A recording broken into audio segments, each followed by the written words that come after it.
अस्सलाम वालेकुम नाज़रीन, आपका होस्ट आपका दोस्त एहसान नाज़र लेट्स सी पाकिस्तान में आपको खुशामदीद कहता हूँ। उम्मीद करता हूँ कि आप खैर खैरियत से होंगे।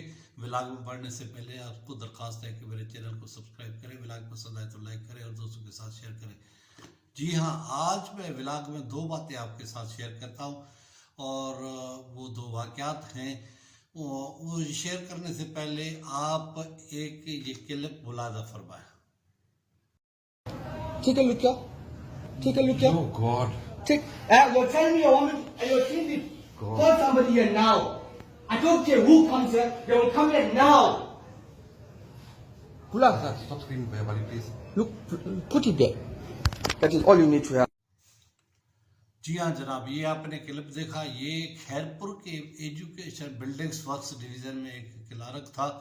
अब वो रिटायरमेंट की लाइफ ज़िंदगी गुजार रहा है और मैंने नाम कास्ट इसका सीगे आज़म रखा है। मुनासिब नहीं लगता मुझे कि आपके साथ शेयर करूं, लेकिन आप देखिए कि ये जो था जब से अपॉइंटमेंट हुआ था अपने इदारे में खुले खुल था, यानी अपने करप्शन के बलबूते के ऊपर जो भी वहाँ अफसर आता था ये उसको खरीद लेता था, अपनी मर्जी से फैसले करता था, अपनी मर्जी से फाइलें निकलवाता था, किसी का भी काम जायज़ या नाजायज़ पैसों के बगैर नहीं करता था।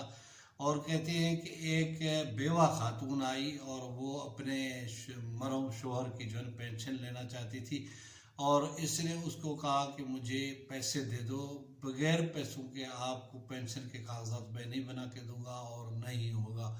वो बेचारी दर दर ठोकरें खाती रही और उसका कुछ भी नहीं हुआ और बिल्लाखिर इसने उसका केस खराब कर दिया। और कहते हैं कि वो जब जा रही थी तो इसको बद्दुआएं दे रही थी, कह रही थी कि अल्लाह करेगा तुम्हारे मुंह में कीड़े पड़ेंगे, तुम्हारी लाश में कीड़े पड़ेंगे और तुम जितनी जो बद्दुआएं होती है इसने उसको दी। और आपने ये क्लिप में देखा कि वो बंदा आज देखे कि किसी के संपुर्सी की हालत में बिस्तर पे पड़ा हुआ है और उसकी हालत देखे कि उसके मुंह में कीड़े पड़े हुए हैं।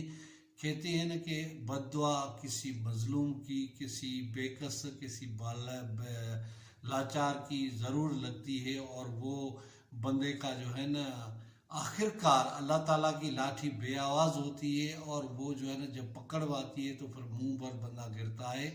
तो ये देखिए, ये जो लोग होते हैं जब इनको तनख्वाह मिलती है, सरकारी मरात मिलते हैं, सरकारी घर मिलता है, उसके बावजूद करप्शन बदनवानी इनके यानी नस नस में रच बस जाती है। और मैं तो कहता हूँ कि ये मुल्क के साथ गद्दारी है, धरती के साथ गद्दारी है और अपनी माँ के साथ गद्दारी है, क्योंकि वतन जो होता है, मिट्टी जो होती है वो धरती माँ के बराबर होती है। लिहाजा ये जो हमारे मुल्क में करप्शन बदनवानी अकरबा परवरी अपना नवादी उरूज पे है, इससे बहुत सारे लोगों का इस्तेसाल होता है और बहुत सारे लोगों की ज़िंदगी अजेरन हो जाती है। दूसरा वाक़या मैं आपके साथ एक बदीन का शेयर करता हूँ कि वो एक बंदा था, बता रहा है कि मैं जब नया नया बेनज़ीर कम सपोर्ट प्रोग्राम शुरू हुआ तो मैं जो बेवा होती थी या मजबूर मफलूक हाल ख़वातीन होती जिनको पता भी नहीं होता था कि ये किस्त कैसे लेते हैं, कैसे पैसे लेते हैं, किराए के मैं उनको ले जाता था या उनके मैं शनाख्ती कार्ड कलेक्ट करके और उनकी जो है मैं किस्तें ले आता था और उसमें से मैं कटौती करता था, कभी 1000 कभी 500।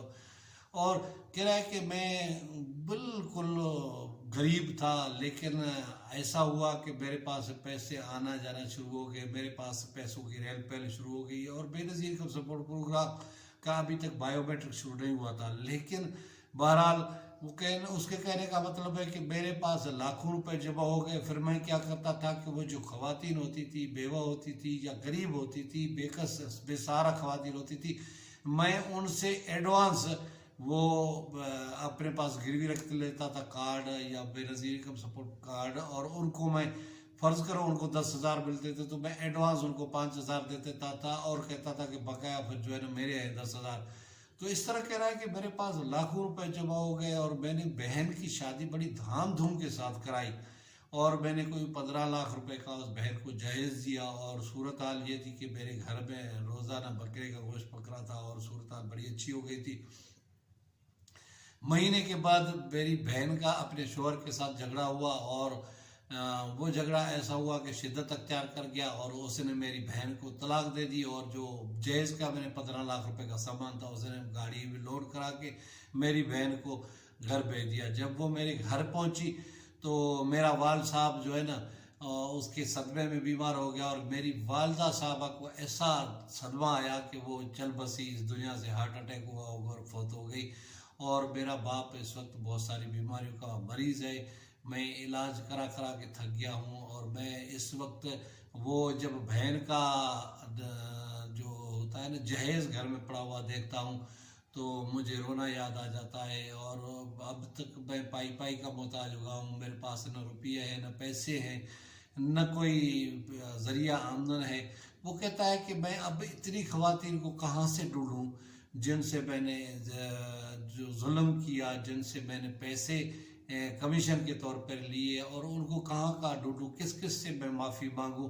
मेरा घर उजड़ गया। बज़ाहिर मैं सोच रहा था कि मैं पैसे कमा रहा हूँ और जो है ना मैं पैसे इकट्ठे कर रहा हूँ और मेरे पास बहुत पैसे आ गए हैं, लेकिन दूसरे तरफ ये जो मजबूर और बेसहारा और अपाहज ख़वातीन थी उनके पैसों से कमीशन लेना, उनको चीट करना मेरे लिए वबाल जान बन गया। अब मैं कमाने के काबिल नहीं हूँ। खुदारा उसने ये अपील की थी कि मौजूदा जो सैलाब के दौरान जो हुकूमत Pakistan Benazir income support program के ज़रिए लोगों की असिस्टेंस कर रही है, मदद कर रही है, और उसमें भी आप मीडिया में देख रहे होंगे कि 1500 से 2000, 2500, 3000 तक ये जो बायो बैटर के एजेंट है वो कटौती कर रहे हैं। और अगर वो पैसे ख़वातीन नहीं देती है तो उनको पूरा पूरा दिन लाइनों में खड़ा करते हैं, जलील करते हैं, कार करते हैं, और उनको ये बहाना करके कहते हैं कि आपका फिंगरप्रिंट मैच नहीं हो रहा, आप जाए नादरा से वेरीफाई कराएं। और ये बड़ी लंबी कहानी होती है। तो लिहाजा ये लोग सिंध के अंदर, पंजाब के अंदर, बलूचिस्तान के अंदर गर्मी से और इस धूप से बचने के लिए फिर उनको पैसे देते हैं। मैं कहता हूँ कि ये बराबर सरासर नाइंसाफ़ी है, जुल्म है और लोगों के हुकूक के ऊपर डाका है।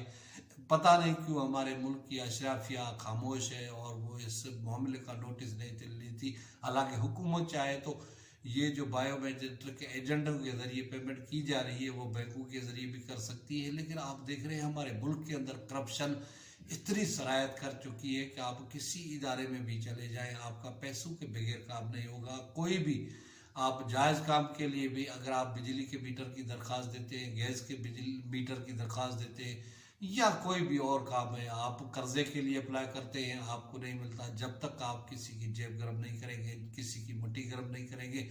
और ये सूरत हाल है कि इस वजह से इस वक्त मुल्क यानी दिवालियापन का शिकार होने के करीब है। और यही सूरत हाल है कि लोगों से एहसास ख़त्म हो गया है, लोग किसी दूसरे के ऊपर भरोसा नहीं करते। और एक मैं देखता हूँ कि जो पब्लिक सर्विस कमीशन के लोग आते थे उनका एक एम होता था कि हमने जाके सर्विस ज्वाइन करनी होती है और हम कौम की खिदमत करेंगे। लेकिन इस वक्त जो हमें नज़र आ रहा है कि जितने भी पब्लिक सर्विस कमीशन वो फेडरल करके आए या सूबों में करके आए, उनका ये मिशन होता है कि मैंने कितने पंप बनाने हैं, मैंने कितने घर बनाने हैं, मैंने कितनी जायदादें बनानी है, मेरे पास कितनी लग्जरी गाड़ियाँ हों। ये इतना बहुत बड़ा वसी मौजू है जिस पे मैं आपको गाए बगाए और भी बिलाग बताता रहूँगा। मैं तो हैरान हो गया कि इतने अच्छे भले लोग भी, उनका भी ईमान डावाडोल हो गया और वो भी पैसे पे काम कर रहे हैं, पैसे कमीशन पे ले रहे हैं या फिर जो है करप्शन कर रहे हैं। अल्लाह ताला इस कौम का, इस मुल्क का हामी नासर हो और इनको हिदायत दे और कोई ऐसी हमारे यहाँ ईमानदार क़यादत आए जिससे ये जो है ना करप्शन और बदनवारी का खात्मा। उम्मीद है नाज़रीन आपको मेरा व्लॉग पसंद आएगा। किसी और व्लॉग के किसी और वीडियो में आपसे मुलाकात होगी, तब तक मुझे दे इजाज़त। खुदा हाफिज़।